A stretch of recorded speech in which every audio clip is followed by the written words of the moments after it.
Satu. Oke, bismillahirrahmanirrahim. Selamat akhir pekan. Happy weekend, everybody, my friend, my senior brother, my young brother, all of ASEAN lecturer communities. Pagi ini saya baru saja join dengan satu program yang diadakan oleh Asia Pacific Broadcasting Union tentang public speaking for success your life and career, kira-kira begitulah, atau public speaking for success. Ya. Jadi saya sudah mengikuti tadi dalam masa lebih kurang setengah jam atau karena saya sebagai observer di situ, di mana kawan saya dari salah karena speakernya ada 2 orang, satu yang senior, beliau pernah jadi Director Asia Pacific Broadcasting Union, sampai sekarang juga aktif, dan satu lagi kawan saya Widi Kurniawan, juga ada institut terkait dengan ABU itu, dan dia juga penyiar senior Radio Republik Indonesia. Nah, dalam sesi perkenalan tadi, saya juga say hello dengan beberapa peserta yang saya undang, bahkan saya traktir lah untuk sekedar ada participant fee dari Malaysia, dari Singapura, dari Thailand, dan dari Brunei. Nah, dalam kesempatan saya mendengar itu, saya jadi ingat bahwa saya pernah menulis suatu filosofi tentang komunikasi. Nah, sekarang kita coba berbagi pandangan atau experience terhadap komunikasi. Sambil saya menjalankan mobil, sehingga dalam perjalanan biasanya berbeda dengan hanya berdiri saja mobilnya, akan lebih banyak ilustrasi yang lewat sendiri sambil jalan, right? Oke, dalam buku filosofi kehidupan yang saya tulis lebih kurang lah lebih kurang 18 tahun kali ya, karena umur 40 dulu saya nulisnya, sekarang udah umur 58, 59, 19 tahun kali. Di situ saya tulis bahwa sebenarnya ilmu komunikasi atau juga di beberapa fakultas disebut fakultas komunikasi dan dakwah ya. Sepertinya Allah Subhanahu wa taala mengajarkan kepada kita semua sebagai hamba atau sebagai umat atau sebagai makhluk yang diciptakannya, supaya survive dalam kehidupan ini kita harus bisa berkomunikasi dengan baik, karena manusia ini boleh dikata makhluk yang komunikatif lah, atau yang bisa menyampaikan pesan lebih efektif lah, atau lebih universal, atau lebih luas jangkauannya. Atau animal juga berkomunikasi antar mereka, cuman barangkali secara kapasitas dan keluasan jaringan dan cakupan tentu saja tidak sehebat manusia lah, karena manusialah makhluk yang paling sempurna dibandingkan dengan makhluk lain yang Allah ciptakan. Betapapun manusia sendiri bukanlah sempurna dalam arti tidak ada cacatnya, tapi artinya lebih lebih mempunyai kemampuan yang berlipat-lipat ganda lah dari makhluk yang lain, sekalipun ada yang hampir-hampir menyerupai manusia, yang kata orang hutan yang namanya, tetap aja tidaklah sama.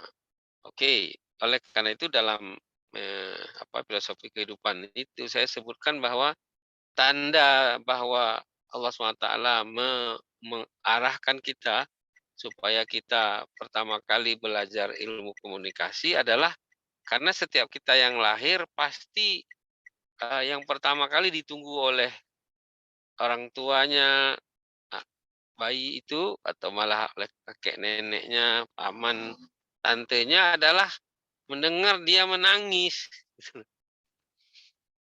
Bayi yang baru istilah bahasa Betawi bahasa brojol itu ingin didengar pertama kali justru dia supaya nangis, Pak, kalau nggak dinangis malah orang risau diteplok-teplok belakang supaya nangis. Sebab apa? Karena dengan dia menangis, maka diketahui bahwa anak ini mempunyai kemampuan verbal, artinya maaf tidak bisu atau tuli gitulah. Nah jadi, dari situ saya mengambil sebuah filosofi bahwa sebenarnya sejak awal Allah telah menunjukkan bahwa yang pertama kali yang bisa dilakukan seorang manusia yang baru lahir adalah berkomunikasi ya, melalui tangisan kalau untuk bayi. Karena tangisan bayi itu juga sebuah sinyal atau sinyal untuk misalnya, dia minta minum atau minta, air susu ibunya, atau dia sudah pup misalnya, atau dia sudah pipis sehingga, kalau sekarang apa ya, kalau sekarang disebut memakai ini ya, pakai apa itu, kalau zaman anak saya yang masih kecil pertama kali itu nggak ada Pampers ya, yang ada adalah kain yang dilipat beberapa kali supaya agak tebal sehingga menjadi Pampers model zaman dulu. Nah, kalau anak-anak sekarang yang nikah tahun-tahun 2000-an barangkali ya, itu dia mungkin kita cerita dulu bahwa dia BAB di kain yang harus kita buang BAB-nya kemudian dicuci kainnya, dia denger aja udah kayak gimana ya. Padahal saya salah satu yang saya kerjain dulu, atau tugas saya adalah juga membuang atau mengganti pampers, bukan pampers lah dulu nggak ada pampers, mengganti kain popok, bayi anak-anak itu. Jadi ya mau mau bilang apa istilahnya ya, mau bilang jijik atau apa ya terserahlah, tapi, eee, tetap harus dilakukan, harus dibersihkan, bagian belakang atau bagian apa, pembuangan bayi karena bagaimanapun anak kita sendiri lalu siapa lagi mau buang. Bahkan saya waktu itu merasa ya enjoy dan seneng lah karena kan kakinya kecil kan, dan pantatnya kecil, habis itu kalau udah dibasuh baru diem, nah itu kan sebuah hiburan yang tak bisa dibeli di bioskop manapun. Nah jadi sekarang sekarang maksudnya dalam ya mungkin 10 tahun terakhir ketika Pampers mulai membanjiri pasar, nah sudah jarang sekali orang menggunakan kain yang dilipat-lipat itu dan bisa dicuci kan semua pakai Pampers. Tapi cilakanya Pampers ini pula yang membuat kerusakan lingkungan atau dampak lingkungan atas, produksi yang berbahan sukar untuk hancur oleh apa, proses alamiah itu ya, ya makanya selalu teknologi-teknologi yang menggantikan sesuatu yang bisa cepat, instan itu selalu kadangkala berimpact negatif kepada, lingkungan. Oke, karena kita bukan membicara soal lingkungan dan Pampers, tapi urusan komunikasi, maka kembali ke soal bagaimana seorang bayi menangis sebagai satu apa, interaksi dia untuk menyatakan kebutuhan dia atau apa yang dia merasa nyaman atau tidak nyaman. Nah, pada satu ketika saya mempunyai apa, senior, aktivis sekaligus pakar komunikasi, saya tidak perlu menyebut namanya, tapi beliau pernah di parlemen 15 atau 20 tahun, pernah kuliah di Amerika untuk ngambil master dan PhD dalam communication. Maka saya sebagai, apa ya, background business management dan mengajar marketing, salah satu mata kuliah, ya tentu saja, apa namanya itu, eee, salah satu wah, sorry ya, karena ini sorry, eee, kameranya saya hentikan saja karena ada trouble dalam mobil. Jadi,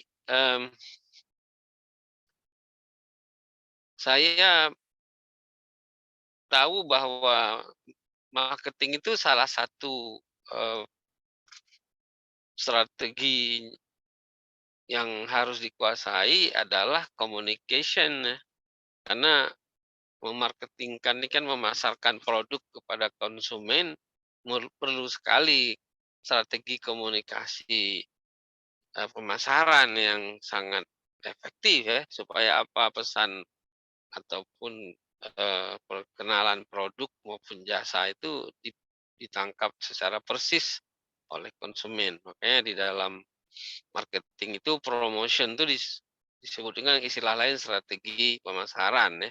Strategi pemasaran strategi, communication, ada dalam promotion itu. Nah, mmm, kembali ke, senior, activist of communication tadi, saya menanya pada beliau, karena dia tentu saya sudah belajar secara boleh dibilang,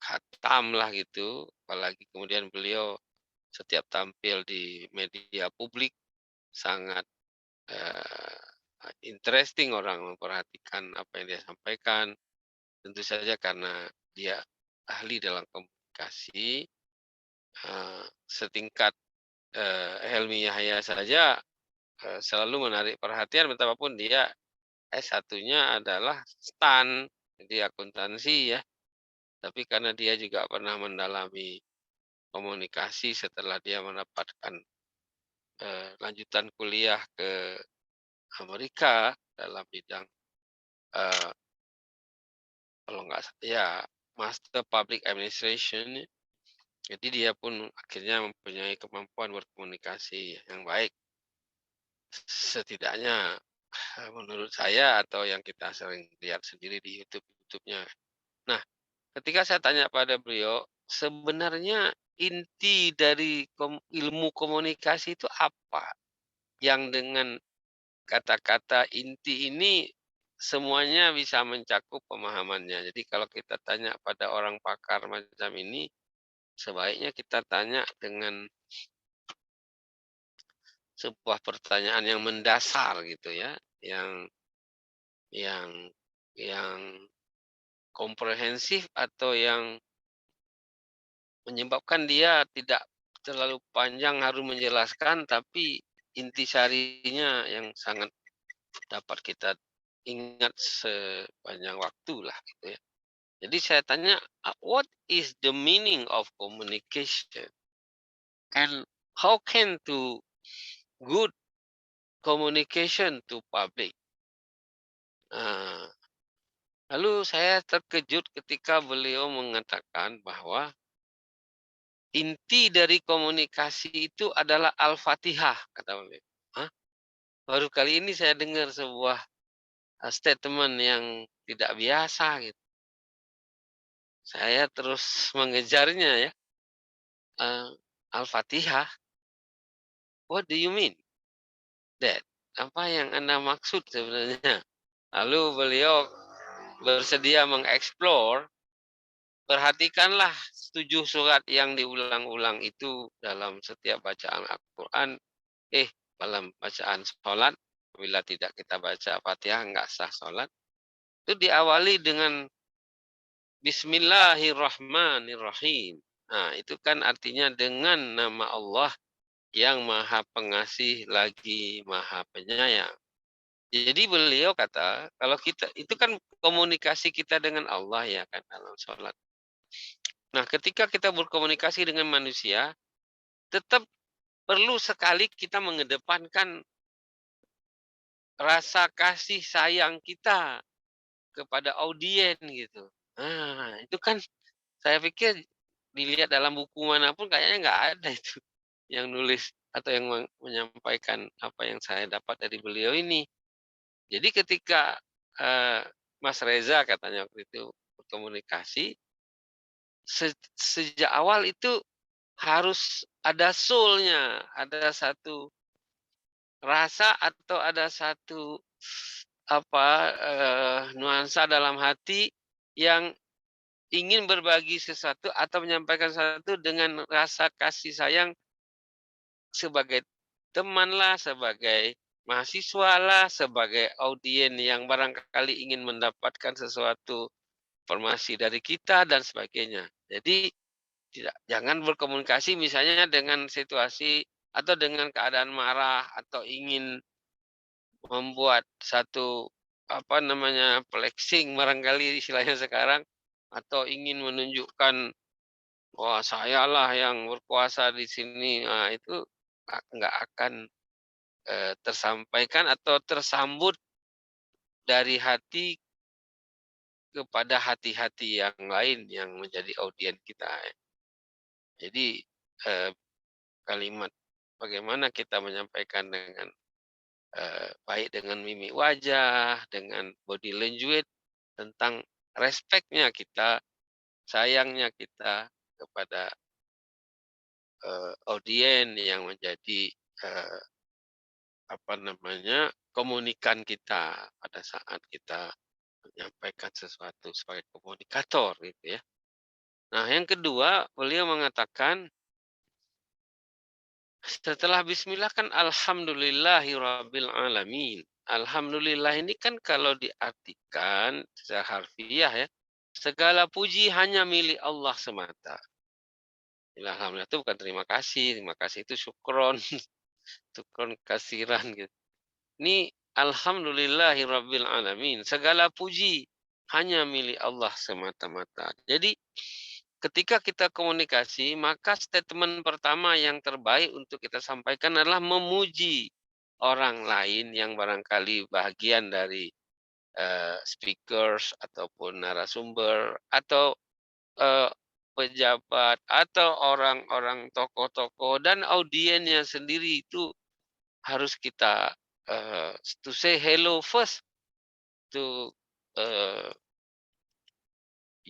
talk, eee,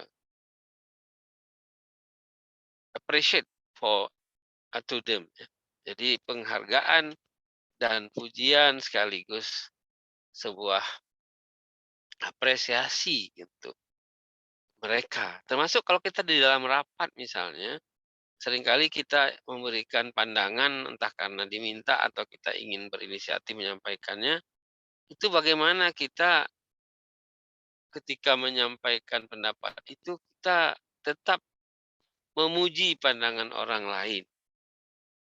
Meskipun barangkali pendapat itu tidak sesuai dengan pandangan kita atau malah bertolak belakang dengan apa yang ingin kita sampaikan.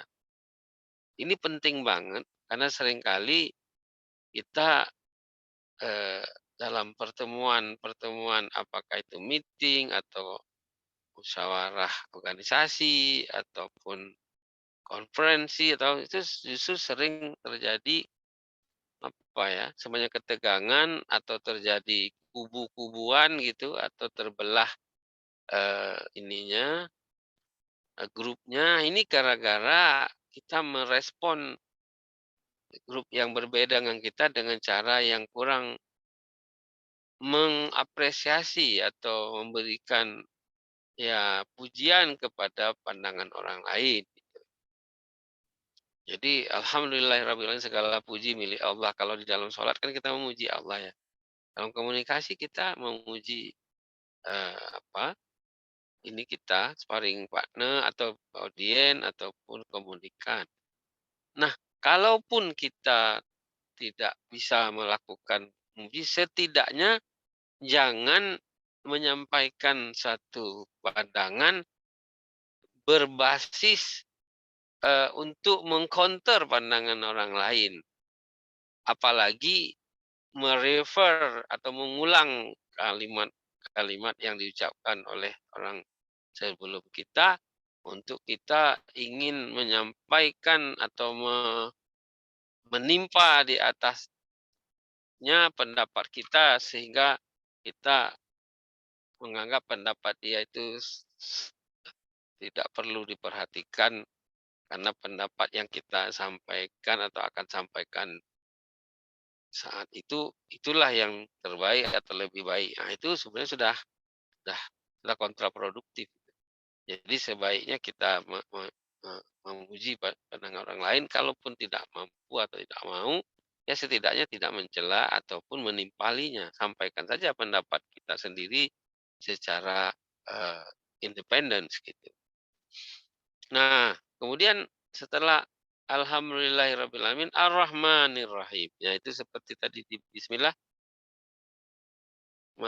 Allah yang Maha Pengasih dan Maha Penyayang. Jadi kita benar-benar ingin menyampaikan apa yang kita ketahui, misalnya kita seorang pejabat publik atau sebagai decision maker yang harus menyampaikan suatu keputusan, maka apalagi kalau keputusan itu misalnya agak kurang menyenangkan untuk diterima oleh orang yang harus mendengar apa yang kita sampaikan, informasi tersebut, maka kita pun harus ikut berempati ataupun dengan kasih dan sayang menyampaikannya dengan harapan mereka tidak terpuruk atau merasa terjejas kalau kata orang Malaysia, atau merasa eh, hopeless lah.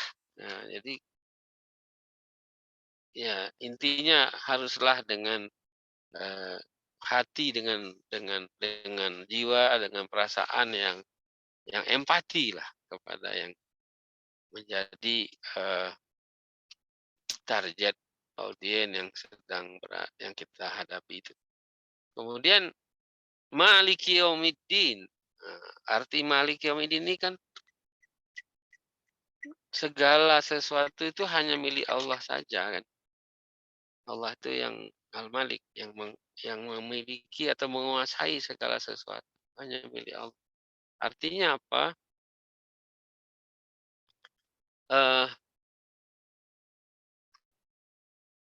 Bahwa dalam komunikasi itu kita harus mengetahui bahwa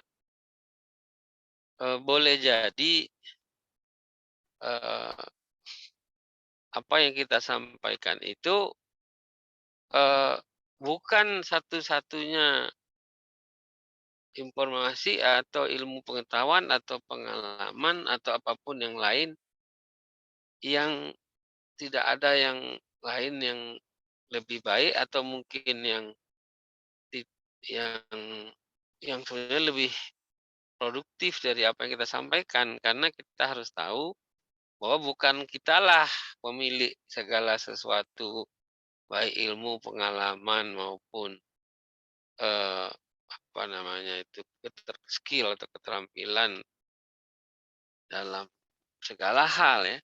Karena Allah yang memiliki segala hal, jadi kita tetap meminta kepada Allah SWT, "Ya Allah, Engkaulah yang memiliki segala sesuatu, yang menguasai segala sesuatu, termasuk menguasai lisan saya yang sedang menyampaikan ini, nggak menguasai seluruh panca indera saya." Maka kita minta pada Allah supaya semua yang diberikan kepada kita potensi ini untuk dapat kita gunakan sehingga benar-benar memberikan nilai manfaat atau istilahnya itu dapat kita gunakan dengan efektif untuk menyampaikan sesuatu atau mengkomunikasikan sesuatu yang menjadi tugas kita gitu kan. Maliki yaumiddin ya. Iyyaka na'budu wa iyyaka nasta'in. Hanya kepadamu ya Allah aku menyembah dan hanya kepadamu aku mohon pertolongan. Nah, di sini kan kita mohon pertolongan pada Allah ya. Tapi dalam komunikasi dengan audiens, di situ kita mengajak juga mereka untuk memberi respon, bahkan bila perlu menyampaikan eh, pandangan mereka yang boleh jadi tidak sama dengan yang kita sampaikan, bahkan mungkin bertolak belakang. Jadi di sini kan hanya kepadamu ya Allah, kalau kepada dan hanya kepadamu kami mohon pertolongan. Nah, di sini kita kepada audien, mohon dikoreksi ya apabila yang saya sampaikan ini mungkin sudah ada updating atau, eee, ada regulasi yang sebelumnya, dan sekarang sudah ada yang baru, jadi tolong mmm, apa, di dikoreksi ya, Pak. Jadi kita tidak merasa apa yang kita sampaikan itu adalah mutlak dan paling sophisticated atau yang paling canggih daripada apa. Sebab bila boleh jadi ada perkembangan baru atau ada hasil riset baru atau ada data baru yang mungkin kita, belum bisa terupdate atau belum mendapatkan update, sehingga kita harus tetap, eee, tidak me apa ya, tidak me me mengambil satu garis kesimpulan bahwa semua yang kita sampaikan ini yang paling oke dan tidak perlu kita meminta audien ikut, mengoreksi atau memberikan second opinion ya. Jadi, eee, hanya kepadamu lah ya Allah aku menyembah dan tolong. Jadi kayak tolong ya, kalau kalau apa yang saya sampaikan ini mungkin ada yang lebih baru datanya dan ada yang update, regulasi terkait ini, mohon atau tolong ditambahkan atau eee, di-sharing-kan gitu kan.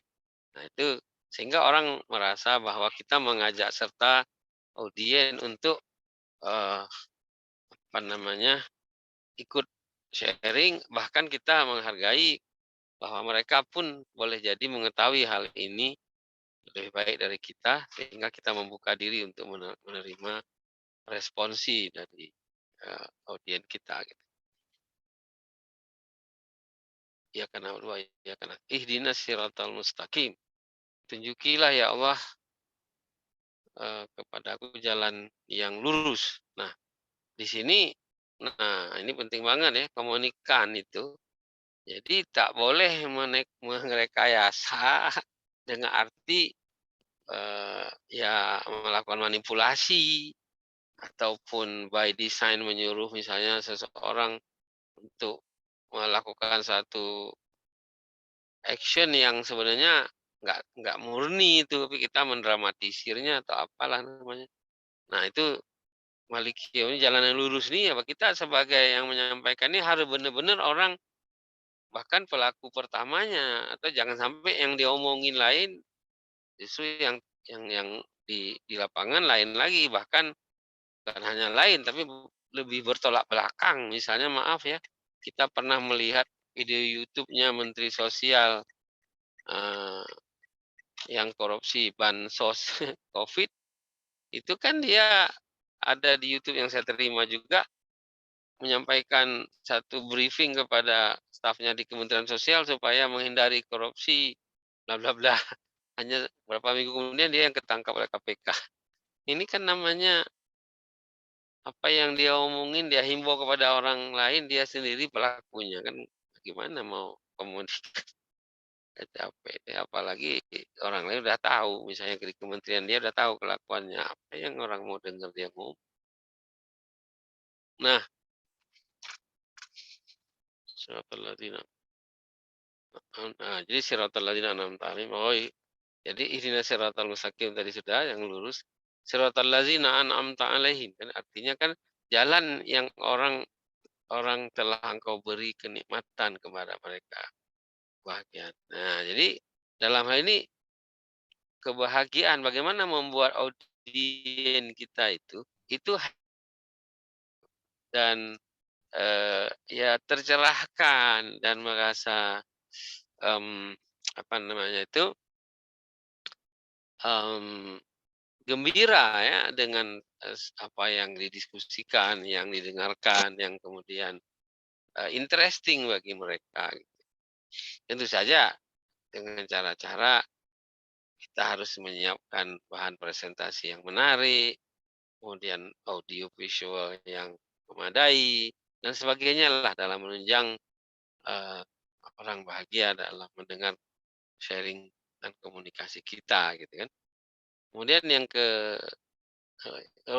ghairil maghdubi alaihim waladdallin, bukan jalan orang-orang yang telah engkau murkai dan jalan orang yang sesat. Nah, maksudnya di sini, eee,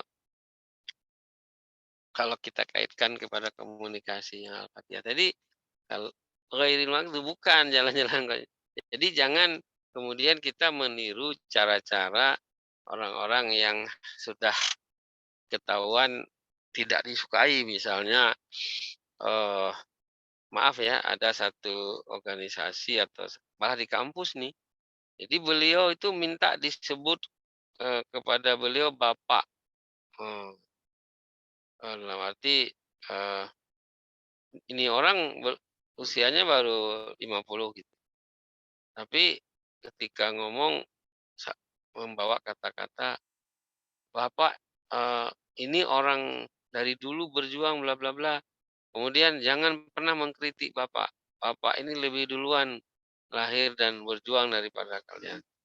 Nah, dia ngomong Bapak, Bapak itu audiennya bukan umurnya di bawah dia semua, malah ada yang di atasnya, malah yang udah pejabat, yang udah pensiun tapi ikut aktif di situ. Jadi bagaimana itu orang mendengar, eee, suatu apa ya, satu narasi yang, eee, mem apa, bukan mem-branding ya, jadi mempositioningkan diri sendiri sebagai harus dihormati gitu. Eee, jadi ini bukan ini terus terang aja tidak ada yang menyukai orang yang macam ini, betapapun mungkin dengan terpaksa harus mengiyakan atau harus angguk-ngangguk, tapi sebenarnya yang ngikutin apa yang dia sampaikan itu udah sebel dan ya tidak ada respeknya sama sekali ya.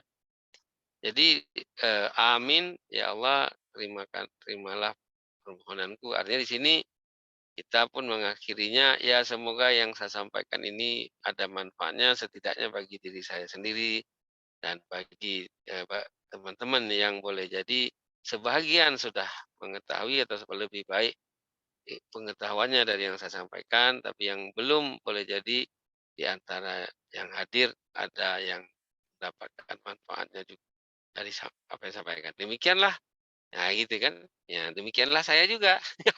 Tadi dimulainya 11.40 ya kalau nggak salah saya, ini 12.20, bermaknanya udah 40 menit. Jadi kalau kuliah itu 40 menit pertama dosen sharing, biasanya malah 20 menit yang lain. Maka, mudah-mudahan sharing tentang, communication skill base of Al-Fatihah sebagai core of communication ini,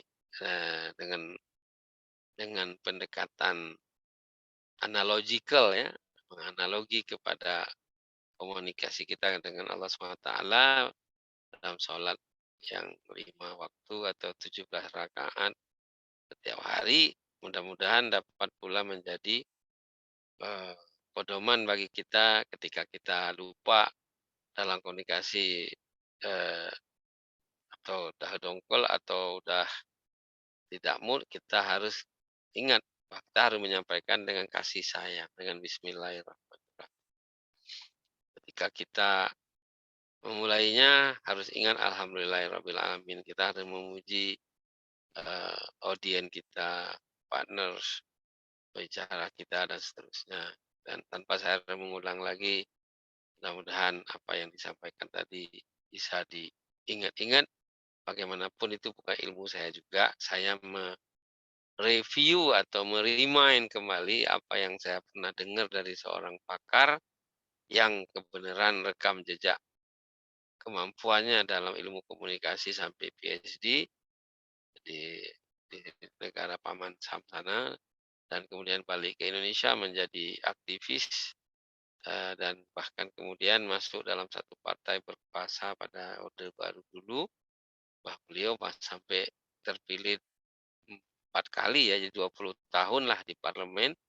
Itu menunjukkan kemampuan dia berkomunikasi dengan konstituennya, dengan publik, yang mereka emban amanahnya di gedung parlemen, dan tentu saja sebagai pribadi beliau diundang kemana-mana karena apa yang dia sampaikan itu benar-benar menjadi sebuah ilmu yang sangat bermanfaat bagi mereka yang meminta, sharing dari jasa, dari kemampuan dia dalam bidang komunikasi.